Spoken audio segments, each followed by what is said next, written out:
Oke, Assalamualaikum warahmatullahi wabarakatuh. Perkenalkan, nama saya Novanzil di Captain dengan NPM 237002054. Pada kesempatan kali ini, di sini saya telah membuat simulasi rangkaian inverter satu fasa dengan menggunakan filter LC, yaitu induktor dan kapasitor. Di sini saya menggunakan topologi plain kapasitor ya, yang dimana ini sebagai bentuk pengukurannya. Di sini saya terdapat dua rangkaian, yaitu ada rangkaian plain kapasitor yang sebelah kanan saya, ada yang sistem kontrolnya. Nah, perlu diingat ya, di sini perlu digarisbawahi, di sini ada namanya sistem pengontrolan, yaitu menggunakan sinusoidal dan juga PWM. Nah, di sine wave ini atau yang kita sebutnya sinusoidal, ini saya telah membuat sebanyak 50 Hz. Ini untuk memudahkan dalam proses pengukurannya, karena di sini saya menggunakan konfigurasi stop time-nya itu 0,1 dan juga AM4 buat yang agar si si grafiknya itu tidak jelek gitu atau tidak penuh. Start loading. Nah, di sini saya menggunakan PixTef dengan solvernya itu AD4 ya. Nah, itu baru saya masukin fundamental sample time-nya itu 1L5 ya. Terus buat refitting sequence ini menggunakan PWM. Ini PWM-nya juga ada yang plus dan juga yang minus ya. Di sini memudahkan agar terjadi ini ya pas ya, jadi ada yang atas ada yang bawah, jadi tidak selamanya di atas bernilai positif, jadi bisa positif bisa negatif gitu. Makanya di output value-nya itu bisa minus 1, 0, minus 1, sedangkan di atasnya 101 gitu. Oh, 010. Selanjutnya pada relational operator ini yang kita disebut IGBT-nya atau MOSFET-nya ya. Ini buat mengarahkan ke si gerbang NOT-nya ini. Dia kan nanti ada switch ya. Nah, ini ada switch 1, switch 4, switch 2 sama switch 3. Nah, terus ini si NOT-nya itu sebagai sinyal yang berlawanan. Jadi nanti tuh kalau misalnya dia si saklar satunya nyala, dia bisa mati. Kalau misalnya dia mati, dia nyala gitu.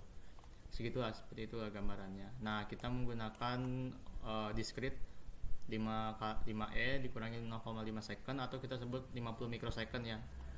Ini penting ya buat dipakai Power GUI ini buat buat pengontrolan. Terus di sini pada rangkaian kapasitor atau plain kapasitor, di sini ada rangkaian-rangkaiannya ya. Di sini ada volt DC-nya. Di sini memasukkan 50 volt ya. Ini buat menstabilkan tegangan sesuai dengan frekuensi.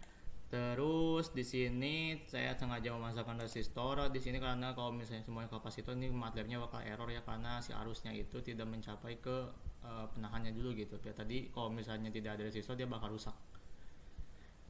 Selanjutnya ini ada kapasitor dual ya. Ini ada yang kapasitor A, ini kapasitor B. Ini fungsinya untuk sebagai rangkaian seri ya, buat memudahkan dalam proses pengukuran. Di sini saya memasukkan 10 mikrofarad buat C1-nya. Terus buat C2 nya saya memasukkan juga sama ya 10 mikrofarad. Nah, untuk resistansinya itu kita menggunakan 54 karena MPM saya 54. Oke, terus di kapasitor flying back-nya ini kadang saya menggunakan pergantian-pergantian untuk mengecek apakah si sinusoidanya itu halus atau enggak gitu. Nah, di sini saya menggunakan 2200 mikrofarad untuk memudahkan dalam proses pengukuran. Lalu di IGBT diodenya ini dia tidak perlu saya ubah karena ini udah sesuai.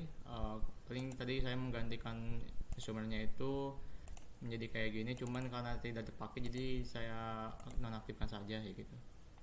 Nah, di sini saya sengaja tambahkan ground, jadi groundnya itu ada 3. Groundnya itu mengarah ke filter sama ke voltage measurement.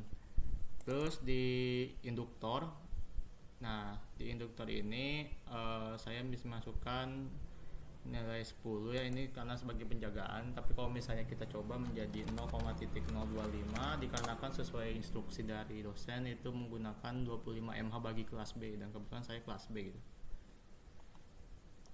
Oke, di sini saya menggunakan kapasitor 100 mikrofarad buat di filter LC-nya. Dan di sini juga sama, kan menggunakan indukansi 0,025 seperti itu, karena ini untuk menyesuaikan sebagai bentuk instruksi ya, bagi yang kelas B itu mendapatkan 0,025 pada instruksi induktornya, dan saya dapat kelas B menggunakan topologi plain kapasitor. Tinggal coba kita run apakah berhasil. Oh, ini kepulihkan salah. Dan kita okein aja pada spoknya.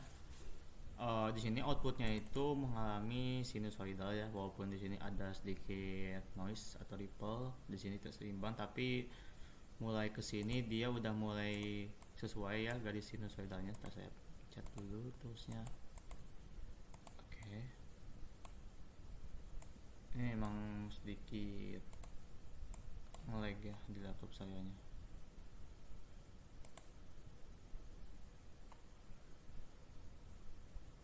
Nah, bisa dilihat ya, di sini dia garisnya sinusoidal, sinusoidal, sinusoidal, dan sinusoidal.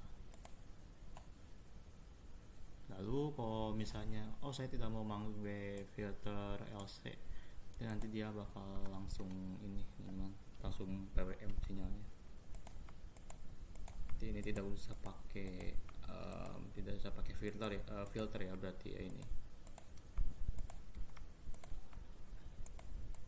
tinggal disambungin aja ke sini. Habis itu dari awal kita langsung run. Tunggu.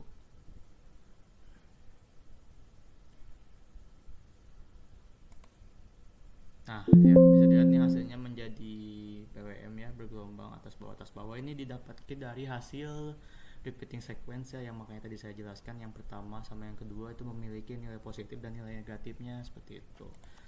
Dan kalau misalnya saya menambahkan filter LC, dia bakal menghasilkan sinusoidal. Itu kurang lebih gambarannya. Contohkan lagi ya berarti ya. Untuk value-nya tetap sama. Di sini saya menggunakan value resistansinya itu 54 dan induktansinya itu ada di 25 mH atau 0,0025 H ya. Oke, ini hasilnya udah sinusoidal, walaupun belum sempurna tapi ini bisa disesuaikan dengan penyesuaian dari induktornya, resistornya, dan juga kapasitornya. Paling seperti itu saja mungkin yang dapat saya sampaikan terkait penjelasan dari MATLAB dari inverter satu fasa dengan topologi payung kapasitor. Sebelumnya mohon maaf bila ada tutur kata yang kurang berkenan. Saya tutup. Wassalamualaikum warahmatullahi wabarakatuh.